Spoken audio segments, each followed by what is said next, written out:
Hi, I'm Vinnie and welcome to my Hot Licks video. Before we get started today, let's tune up. Okay, I'm in tune with a meter right to A440, so if you have a meter at home, you might want to tune to that. If not, I'll give you the notes right here. Here's a high E.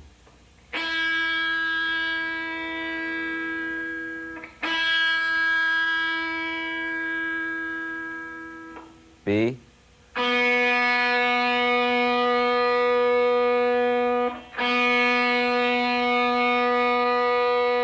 G.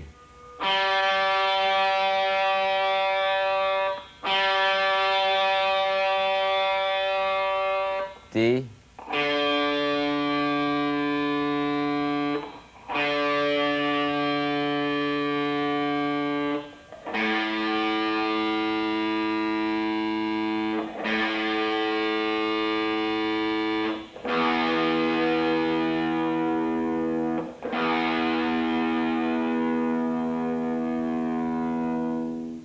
Okay, let's move on here. The first thing I want to get started with is some basic information that's going to be essential to move on to what I'm going to cover later.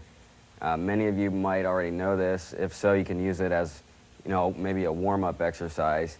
For those of you who don't, we're going to proceed here with some basic theory. Okay, the first thing I'd like to start with is a major scale. And I want to construct a major scale here. And I'm going to use a C major scale.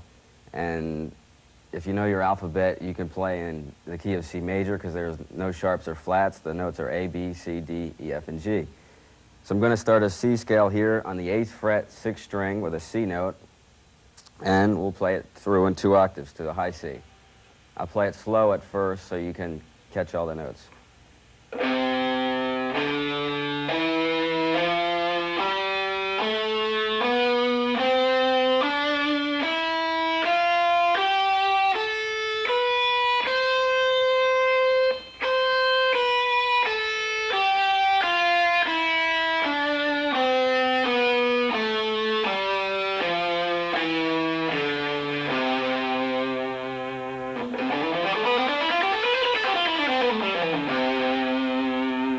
Okay, there's your basic C major scale. Now make sure when you're playing this, if you don't already do this, that you're picking down, up consistently. You should really get in the habit of doing this because this is the best way to pick. It's going to allow you to do more in the long run if you don't already do this. It's going to strain your arm less. If you try to play with all down strokes, you're going to strain your arm and therefore you're not going to be able to do as much. So by getting that, relaxing your arm and just getting those, down, up, down strokes consistently back and forth, you'll find that it's the better method of picking. There will be times when you might want to play a bunch of down strokes in a row and really dig in. I do that a lot also, but for the most part, you should, use the consecutive picking here, down and up strokes. Okay, now every major scale has a relative minor scale, based on that scale, all the same notes, but a different starting point. Now how we find the relative minor scale is from the 6th tone of the major scale. So in other words, we need to play a C major scale here and find the 6th note. And if we play through 1, 2, 3, 4, 5, 6, you'd find that A is the 6th tone. So from that, we would build our minor scale. A minor would be relative to C major. Okay, so now I'm going to construct a minor scale here, which is the same notes as C major, but just from a different starting point, from A rather than C. It's going to end on C also, end on A also rather than C. Here we go, I'll play it slow.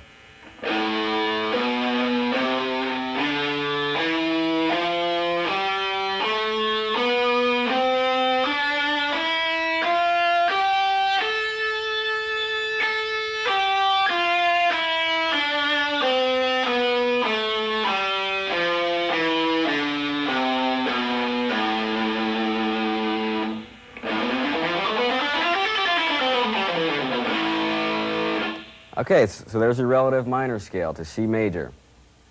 Now I want to move on to another scale here, which is slightly different. It's based on a minor scale, but this is called a harmonic minor scale. And what a harmonic minor scale is a regular minor scale, which we just covered, with a raised 7th tone. In this case, we're in A, So the 7th note here is going to be G, right here on the 5th fret. So what we're going to do is raise that. Instead of playing G, we're going to play G sharp. And what this is actually going to do is give us a real mysterious type of sound, you know, like an Egyptian type of feel. It's a real interesting tonality. You might want to experiment with this if you're not already familiar with it. So I'm going to play this through an A minor scale, sharpening the 7th tones in both octaves to make it a harmonic minor scale. Here we go.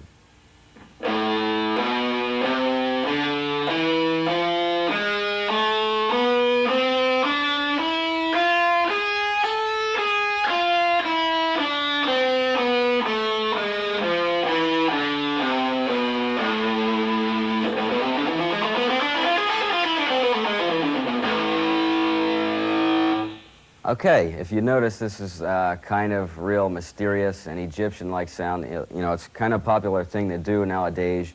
You can experiment with it and get a certain tonality that's really cool that I like to use a lot. I'll try to give you an example here.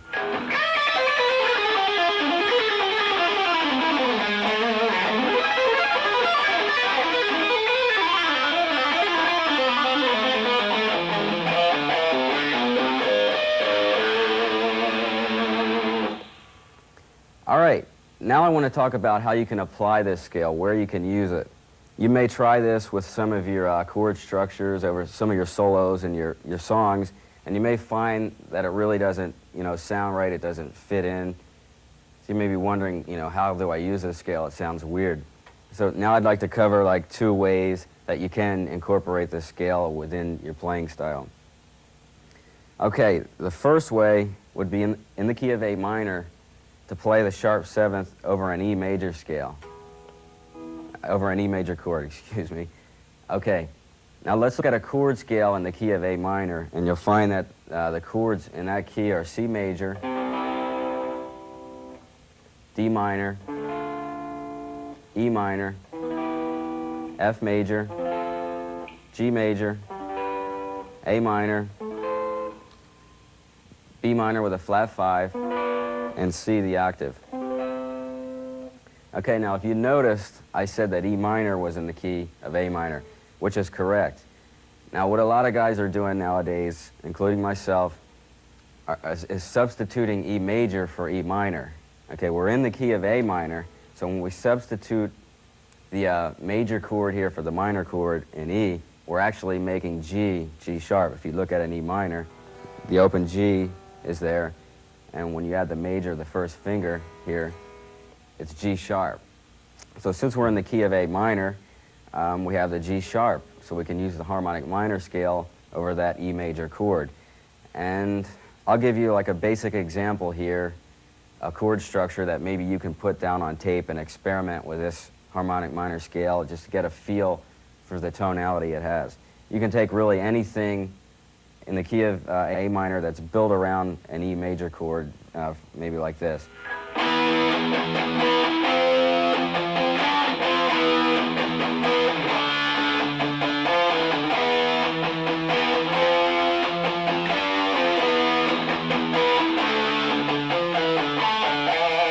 Okay, and you could just play something basic like that, you know, based on E major, and, you know, put it on tape, the rhythm track, playing it over and over as many times as you feel like, and then sit down and practice the harmonic minor scale over this chord structure, and you'll really get a feel for the tonality of this scale. You'll find that it's real mysterious, and it has an Egyptian feel.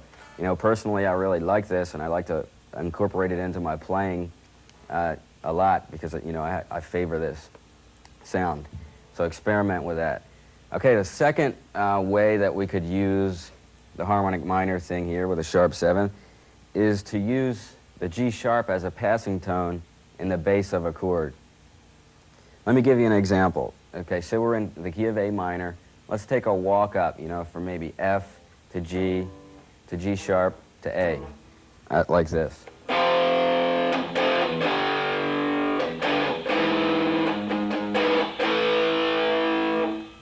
Okay, now if you noticed, I played this chord. Now what this chord actually is here is an E major again. If you look at this form right here, it's a, you know, basic E major. chord. And I'm adding the G sharp here with my first finger in the bass, which is the sharp 7th, this is a passing tone. It sounds a little dirty because my amp said dirty, but you'd have to play this kind of clean for it to sound good, but this is basically the chord. Okay, the G sharp here is a passing tone. You couldn't land on this because it would sound real unresolved. It's just a chord that leads to another chord, like, this might lead to A. And, the pattern would resolve on A. It'll never resolve on the G sharp. It's a passing tone. But anyway, this is your second way to use a harmonic minor scale. Okay, we talked about this walk up here. We're in the key of A minor.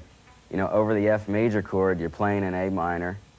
Over the G major chord, you're playing in A minor. Now when you get to the passing chord here with a G sharp, you can play the harmonic minor scale just over that chord because it has the sharp 7th tone in there. And then when you get to the A minor, you're back in A pure minor again. And this is a really interesting thing to do. I like to do it a lot. You're basically changing, from A minor to A harmonic minor for just one instant, one chord. And it can really make things interesting. I really like to use this in my ideas. And you should also experiment with this because, you'll be less limited here, and it's just a good idea to use a certain tonality just for one chord and then, move on to a different tonality. I think you'll find it pretty interesting. Okay, so now I want to get into some scale exercises here with a basic C major scale, that we covered, in the beginning of the video. And this exercise is called a seconds exercise. I'll play this slow first so you can see what I'm doing, then I'll play it a little faster. Okay, here we go.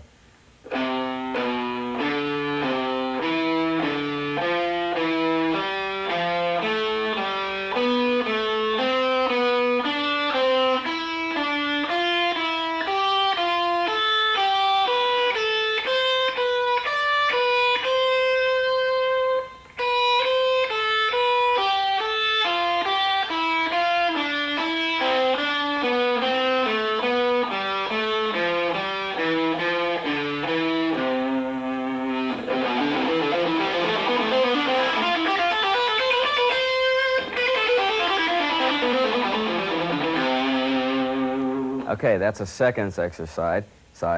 Now let's move on to what is called a thirds exercise here, based on the same scale, slightly different pattern. I'll play it slow for you at first.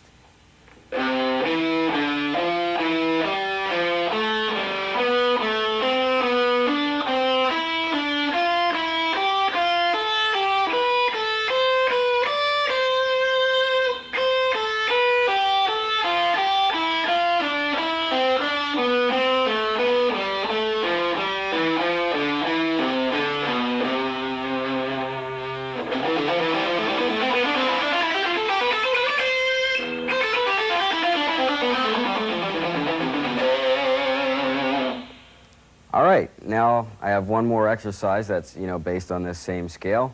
And, I don't really know what the name of it is here, so we'll call it the X exercise here for lack of a better thing to call it.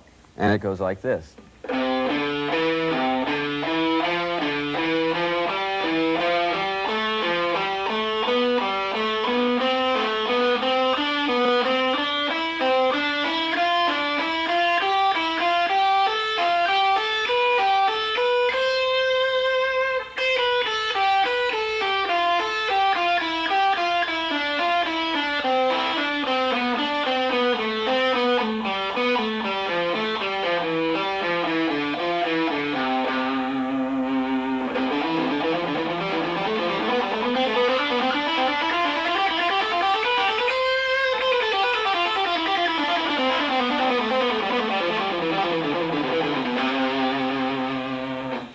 All right, there you have 3 exercises. Now, this may help your picking. Again, concentrate with these. Make sure you're playing down, up strokes always, consistently, back and forth. Get that motion in your hand going back and forth and try to keep your arm relaxed. Okay, learn these scales, exercises. You can use it as a picking exercise, but also, once you learn it, don't forget about it. Learn it and then use it in your playing. These are for, getting ideas for your leads to incorporate this in your lead playing. You might want to take patterns from these exercises and incorporate that into your style, just, little phrases here and there. So don't forget these, when you learn them and then apply them in your solos. You can pick all kinds of ideas out from these. I'm sure you heard ideas like, just based on one of those exercises. There's all kinds of things in there that you can find and use as, a vehicle to create, new licks, new picking patterns. So really experiment with this stuff, and try to squeeze everything you can out of it. Okay, so now I want to move on to a different section here, and I'd like to call this pivoting notes. Now, what I mean by this is a phrase of notes, a line that consistently, comes back to one note within that phrase. So you're playing a group of notes, but you're always coming back to that one note every other note. The best way, really, is for me to give you an example. In fact, I have, 6 examples here, 6 licks that you can use and try to incorporate in your playing. So they're all going to be in the key of A minor, and I'm going to start here on the 12th fret with an A minor lick. I'll play it fast first so you can see, what it's all about, and then I'll slow it down so you can pick it up.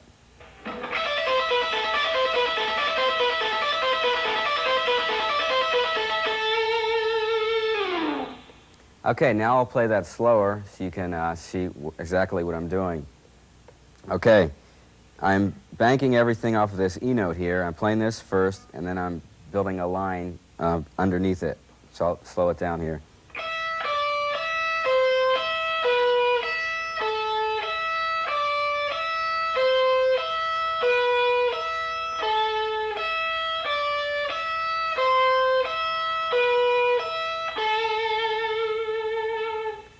All right, this is what I'm calling here, pivoting off of notes. Here, in this case, we're pivoting off of an E note. Now, I'm real big on, trying to squeeze everything I can out of an idea. So, okay, take this example, and experiment with it. Move it around and play it in different positions and try to, just get, the most you can out of this lick. I'm going to give you an example here by moving it to every position here in the key of A minor. And you can experiment with this also. It's based on the same idea here, and I'm just moving it to different positions.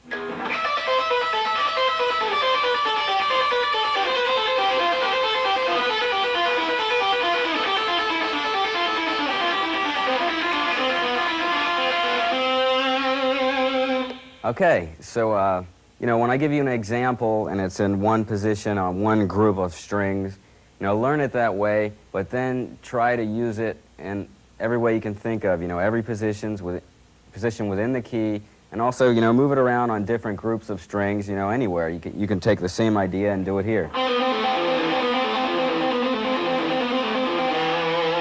So, learn that and try to get, the most you can out of it. So now I'm going to move on here to lick number 2, which is, again, in the key of A minor, and I'm going to my pivot note is going to be this G right here on the B string, and the line is going to go like this. I'll play it fast, and then I'll slow it down for you so you can see what I'm doing.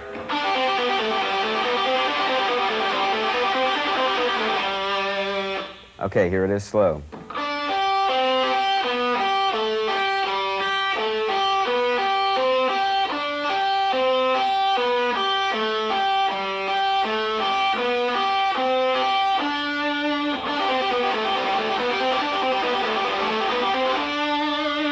Okay, that's another idea of pivoting. That's pretty cool. You should experiment with this. Again, move it around and try to incorporate this in your, lead playing.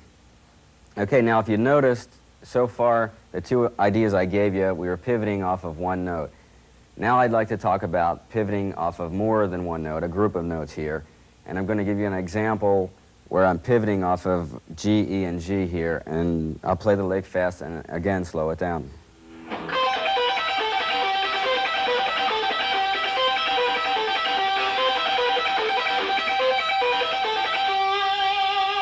Okay, this is one of my favorite. Here it is slowed down. You notice I'm pivoting off of G, E, and G. So I'm going like this. Whoops.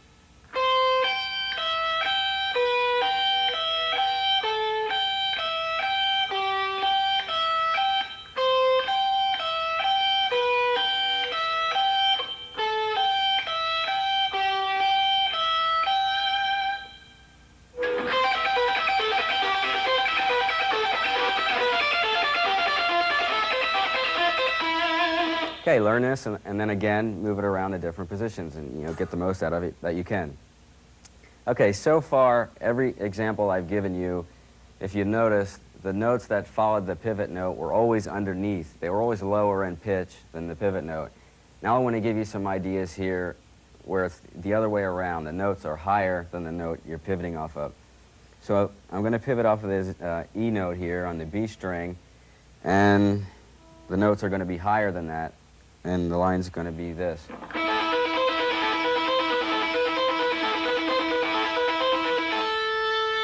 Okay, now I'll slow this down so you can see exactly how I'm doing it.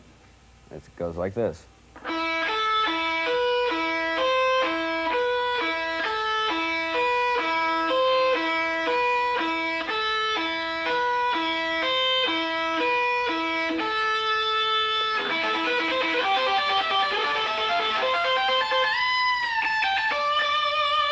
Okay, this is a really neat lick here. I use this on one of my songs on the Mind's Eye album called Life Force, and I'll play that for you just to give you an example of how you can, maybe use this stuff in your solos, and then I'll again slow it down to show you exactly what I'm doing.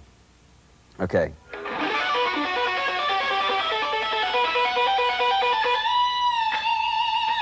All right, now this is in the key of B minor. And the line is played like this. I'm going to do it real slow so you can see what I'm doing. Okay, here we go.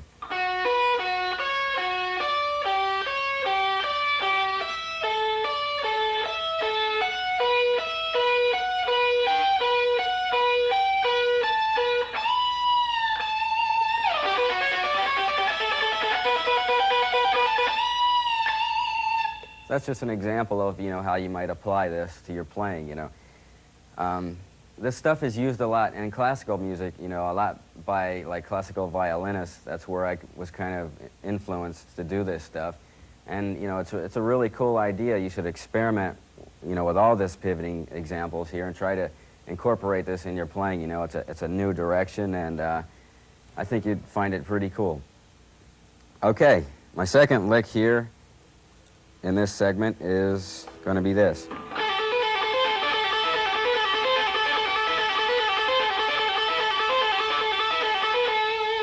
Okay, now here it is slowed down. If you notice, I'm pivoting off of A, G, A.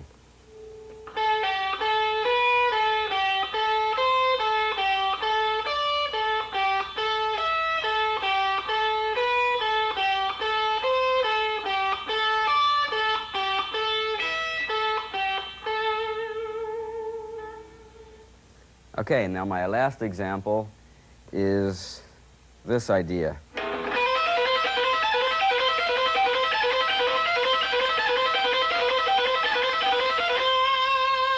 Here it is slow, pivoting off of B, C, and E.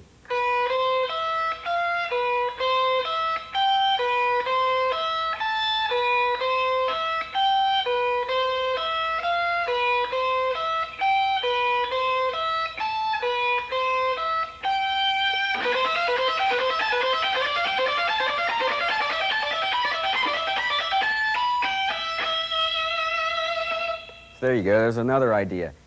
Okay, also, you can use this pivoting stuff, maybe if you're into hammer-ons with your right hand on the neck, you can incorporate this in this way. So I have an example here for that. And again, I'm going to be pivoting off this E note here on the 12th fret, and the lick is going to go like this.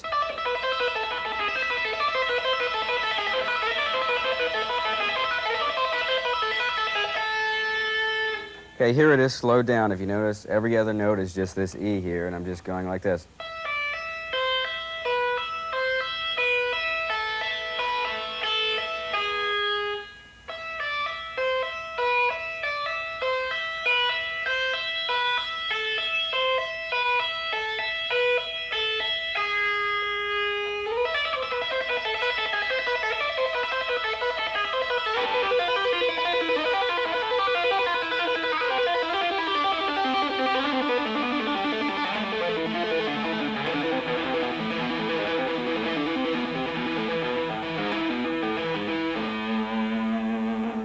All right, so there's one more, example of how you can use this.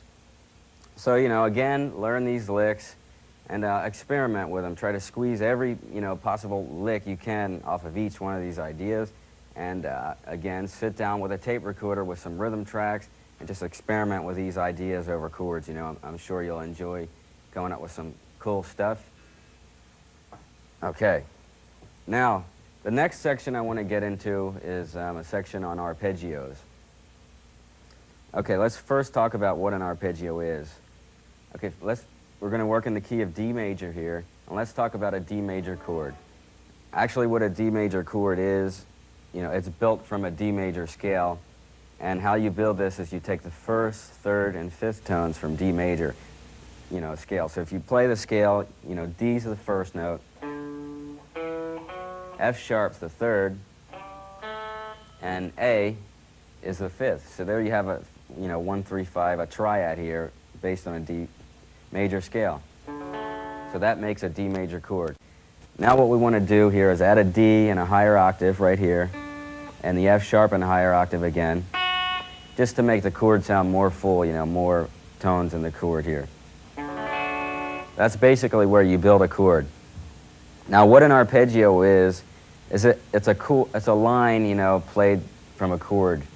So you want to play a chord as a single note line and not let the notes ring together as in a chord, but just use it as a line, such as this.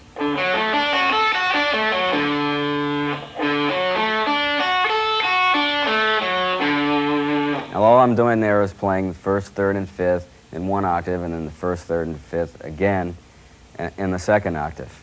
And then I'm coming back, down the arpeggio scale.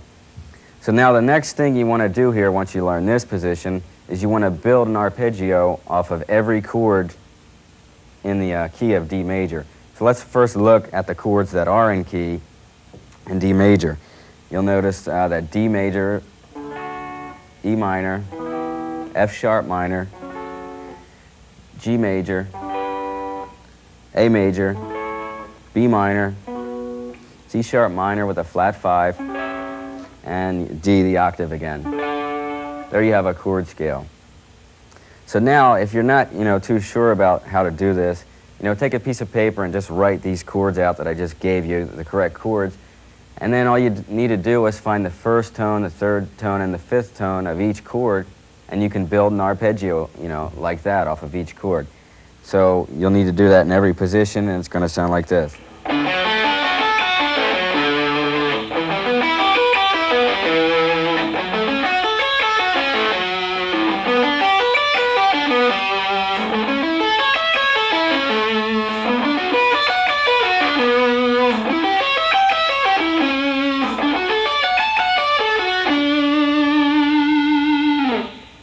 All right, so there you have an arpeggio off of each chord in the key of D major. Now, another real popular thing nowadays is, if you noticed, I played these arpeggios with down, up strokes. There's another popular way to do it, which is called sweeping. Instead of picking every note down, up, individually, you're going to just sweep through the chord pattern with a downstroke on the way, down, and then an upstroke, and you're going to hit all the notes in the chord, with one stroke, like this. So if you noticed, I hit all the notes on the way down with one stroke, and then a stroke, all the notes with a stroke on the way out. Like that. And this is a real popular thing nowadays. A lot of guys are doing this. If you experiment with this and, try to work on it, you may find that it's real hard to articulate the notes. The notes may start ringing together as a chord, which is what you don't want to happen. You want to play this as a single note line, not a chord. You don't want any two notes to ring together. So, there's two ways to really practice the articulation here, making the notes sound, even and articulate, so you can hear each note as a line. And, one way would be just to mute the strings with the palm of your hand to kind of stop the notes and not let them ring out for too long. I do this, kind of like this. So work on that. You'll find that by muting, you stop the notes so they don't ring together, and this makes every note more distinct and sound as more of a line rather than a chord. Okay, another way to do this is just to try to lift your fingers off the string as fast as possible. Instead of holding it down as a chord, you know, like that, just try to pick your fingers up right away. And, you know, that's the second way. So work on that. You know, this is a really neat idea. Play it in that first position and, you know, try it in every position and really work on every arpeggio in the entire scale and try to incorporate this in your playing. All right, now I have an idea here, a little exercise I've put together with arpeggios. And what this actually is I'm building a 3-note or a triplet pattern on each note of the arpeggio. So we get this type of figure.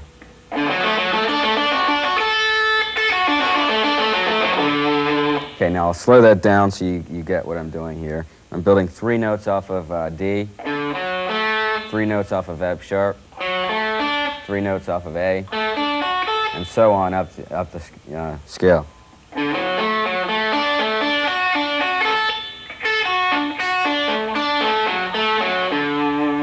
Now, once you've learned this, you want to do this again in every position.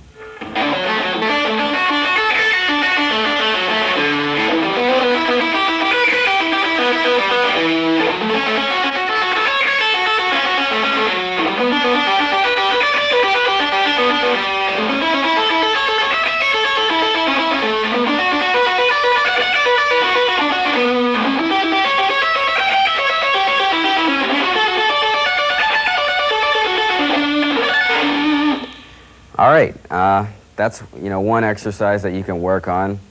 Again, the arpeggios, you know, I moved it all the way up the neck in every position. It's, again, the same thing, the same chords in the D major scale that we talked about earlier, so you're just going to move this pattern to every position again and work on that idea. All right, now my next example here is based on the same idea. Okay, what we did, you know, with this idea is we ascended in one position, and then we descend it in the same position. Okay, my next idea is to ascend in one position and then move up to the next, you know, arpeggio and descend in that position. So you get this idea.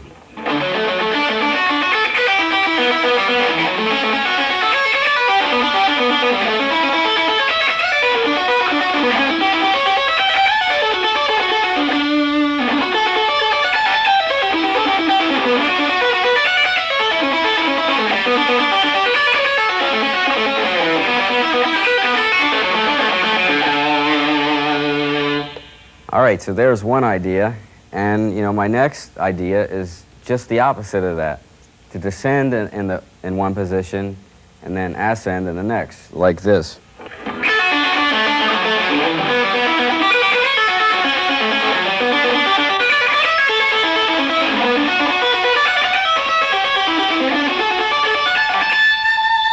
Okay, now there's that idea, and again you want to take it from there and move it all the way back.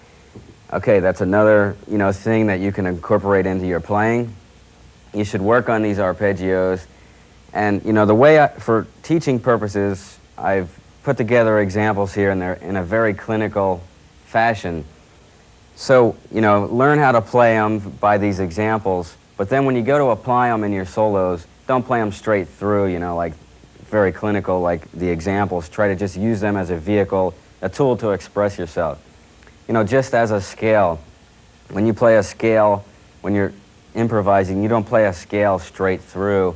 You just use the scale as a tool to play, you know, a solo, to express yourself. You're just going to, you know, take various ideas from the scale. You're not going to play it all the way through and then all the way back through. So do the same thing, you know, once you learn the arpeggios, just try to incorporate, you know, different parts of those different bits into your playing. Okay, now I have an example of how I use, you know, some of these arpeggio ideas. And this is from a song off my record called Hero Without Honor. And what I did is I took a chord progression. It's a classical chord progression here. You know, Bach used it a lot, you know, and, you know, Mozart. It's kind of a common classical idea that's really cool.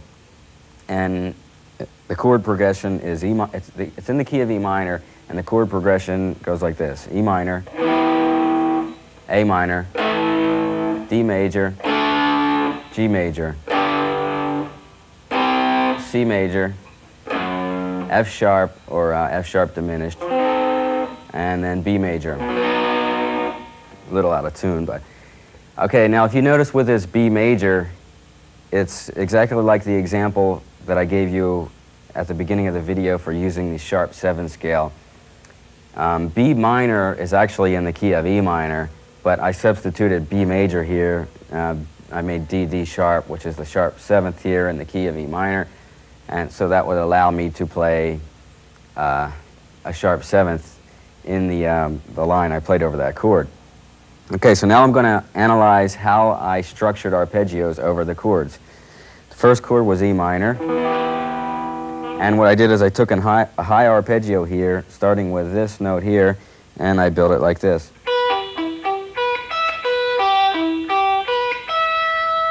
You know, right off the E minor chord. And then the next chord is A, so I built an A minor arpeggio here that went like this.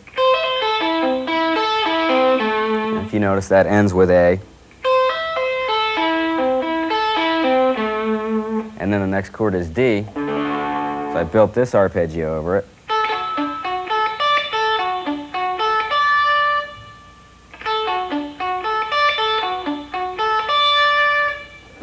G is the next chord, so I'll build a G arpeggio.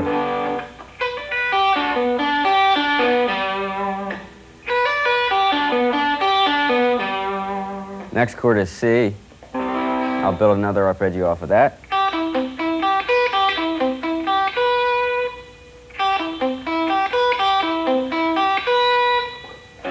Now we have the F sharp, which is actually F sharp diminished, but I'm just playing the root note here and letting the keyboards play the diminished chord. And so the arpeggio over that is this.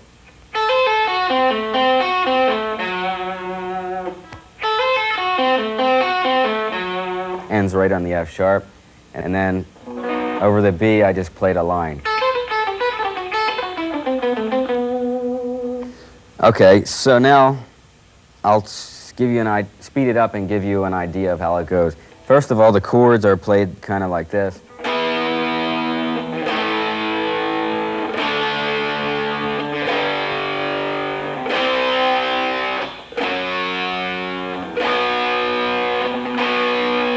Okay, now the arpeggio actually goes like this.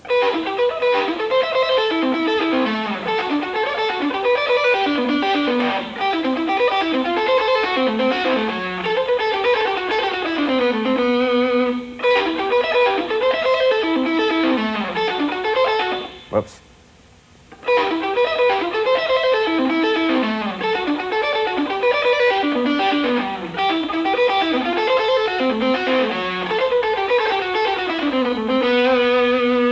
All right, so there's an example, you know, how I structure some arpeggios over chords in one of my songs.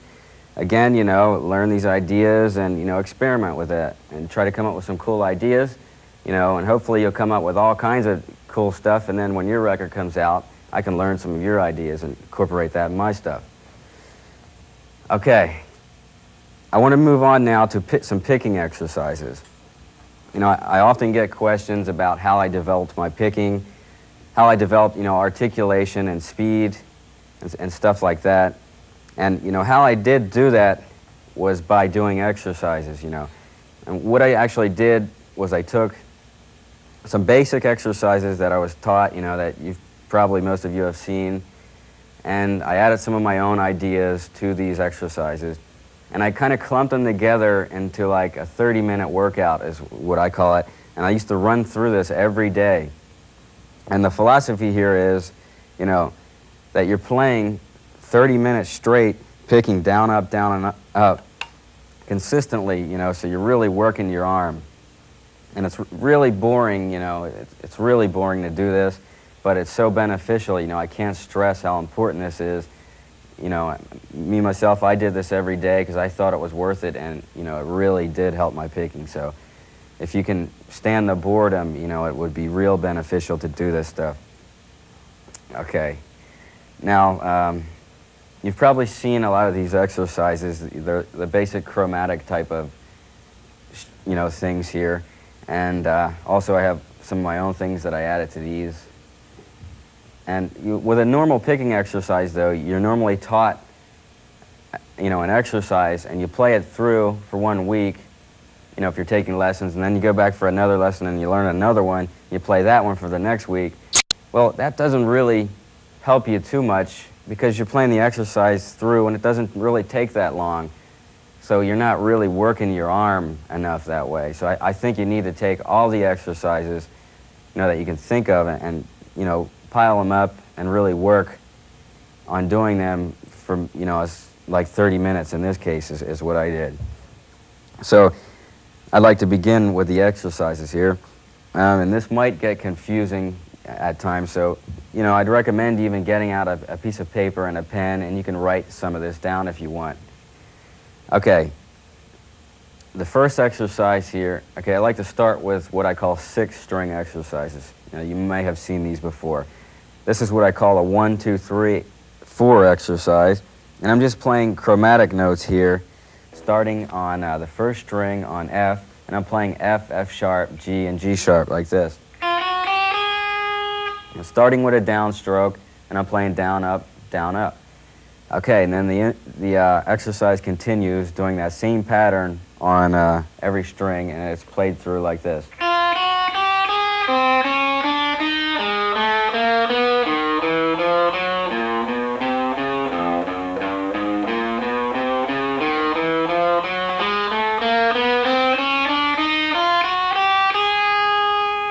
Okay, there's nothing musical about this, it's definitely a technical, physical exercise workout, so, that's why it's so boring, but again, I'd recommend doing this.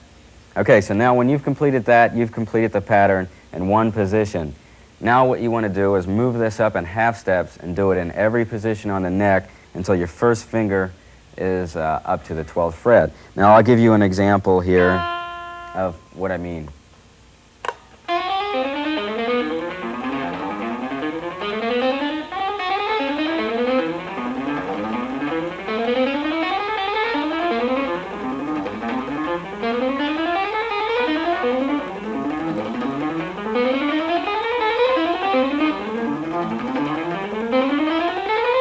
Okay, I'm going to stop there because you get the idea here. You're going to keep moving it up, though, in half steps like I just did, all the way to the 12th fret. And then when you're finished in that position, you can stretch your arm if you want, take a 2-second breather, and then you're going to start the whole thing from there and come all the way back down again in half steps like this.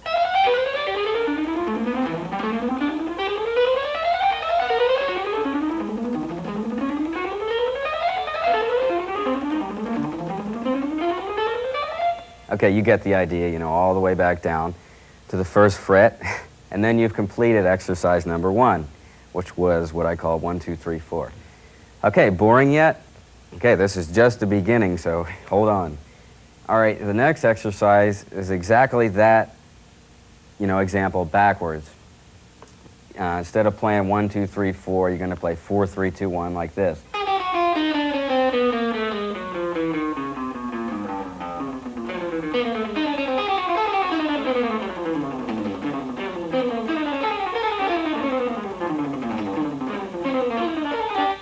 Okay, and same idea all over again. Go through the whole schmeal again with this 4, 3, 2, 1 pattern. You want to move it up in half steps again to the 12th fret. You can take a little breather and then come all the way back in half steps again with the same pattern. Okay, now, each one of these patterns is going to probably take, maybe 2 minutes, maybe more. That's just an estimate. So don't get discouraged if it takes a long time because, it's going to take a long time.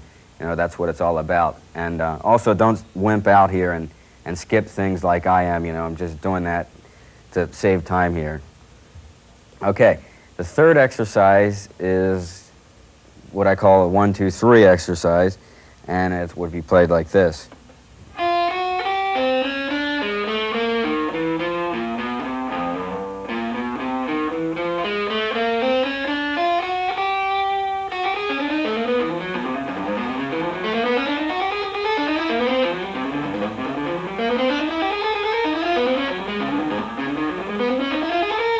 Okay, now that's the same idea here. You want to keep moving this pattern all the way up to the 12th fret, then, in half steps, and then all the way back down in half steps. Okay, now our next idea is, you guessed it, that backwards, 3, 2, 1.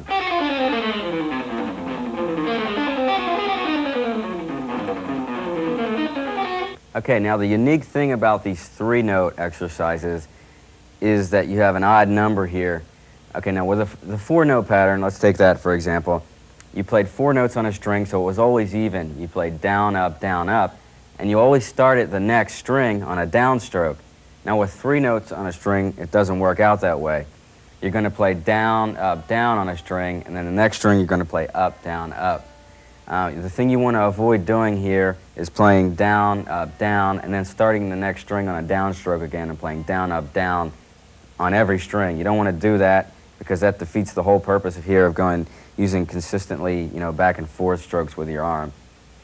So you want to play down, then start the next string on an upstroke, up, start the next string on a downstroke, down, and you'll find that you're going to start every other string on an upstroke, every other string on a downstroke. So don't cheat and play 2 downstrokes in a row.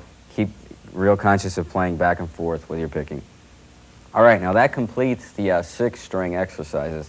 Let's move on to what I call 2-string exercises. Basically the same ideas, but concentrated over an area here of just 2 strings.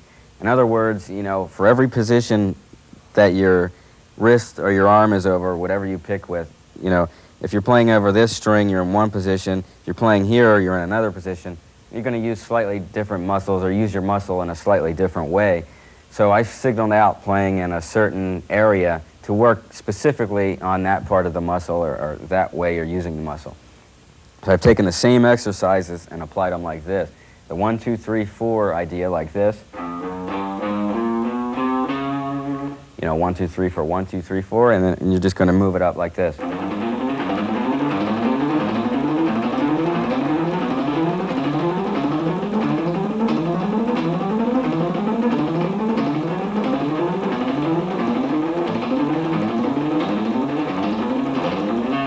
Okay, now you completed one cycle of the exercise. Now you want to move that same thing to the next 2 strings, the A and the D. Go through the whole thing going up in half steps all the way back. And then you want to move to the next 2 strings, D and G, do the same thing. All the way up in half steps, all the way back. Okay, move to the next 2 strings, same thing. Next 2 strings, B and E, same thing. And then you want to come back. Use these 2 strings here, the G and the B, and do the same thing. Use the D and the G, do the same thing, all the way up, all the way back. Next 2 strings, and then finally the last 2 strings, you're back to where you started. Now don't cheat on this, make sure you play everything here. Just because I'm skipping, you shouldn't. Okay, now the next idea is that same thing but backwards. Instead of 1, 2, 3, 4, 4, 3, 2, 1.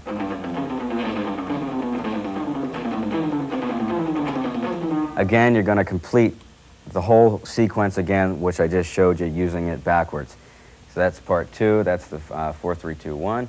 Okay, now you're going to use 3-note pattern. It's going to be 1, 2, 3, and you're going to do the same thing. All the way up to the 12th fret and all the way back in half steps. And you're going to do that on each set of 2 strings, all the way down the strings and then all the way up the strings. Okay, and then the last exercise of this section is that backwards, 3, 2, 1. And again, you want to go through the whole same process. And don't let this get confusing because it's really basic, it's simple. If you have any trouble, just rewind the tape and check it out again, or also what I recommended before, write this down on paper. Okay, now the next thing is a 1-string exercise. This is for articulation on 1 string. I've seen a lot of guys just play fast on 1 string where they just get the pick going back and forth like this, and they kind of lose the articulation. Their left hand is not in sync with their right hand, so they're not hitting a note with their left hand as they are with their right hand. Exactly, the timing's off, they're not in sync. So this next exercise is this.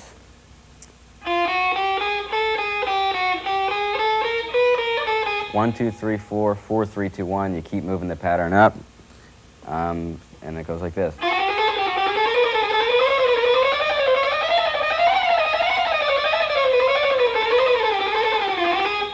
Now you want to do that same thing on every string. You know, you want to do it on the B string and then the G string, move to every string, and then come all the way back down again until you're back where you started. And that would conclude the one string exercise. Okay, the final section of this exercise here is to take the exercises, the scale exercises based on a major scale that I gave you at the beginning here, seconds, thirds, and the X, what I call the X, and starting them in the lowest position on the neck, and then moving them up in half steps all the way to the first fingers on the 12th fret, and then all the way back in half steps. For instance, you take the third scale.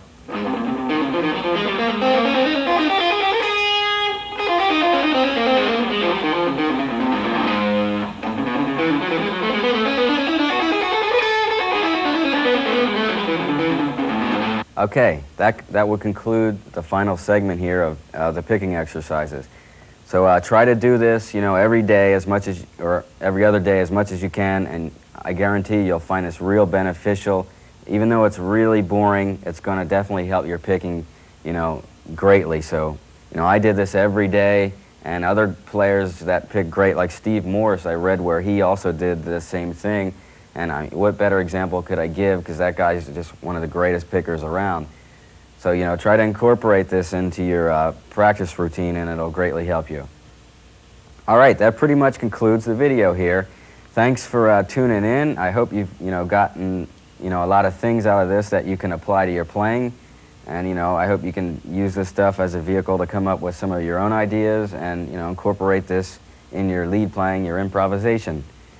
Thanks a lot, and see you around.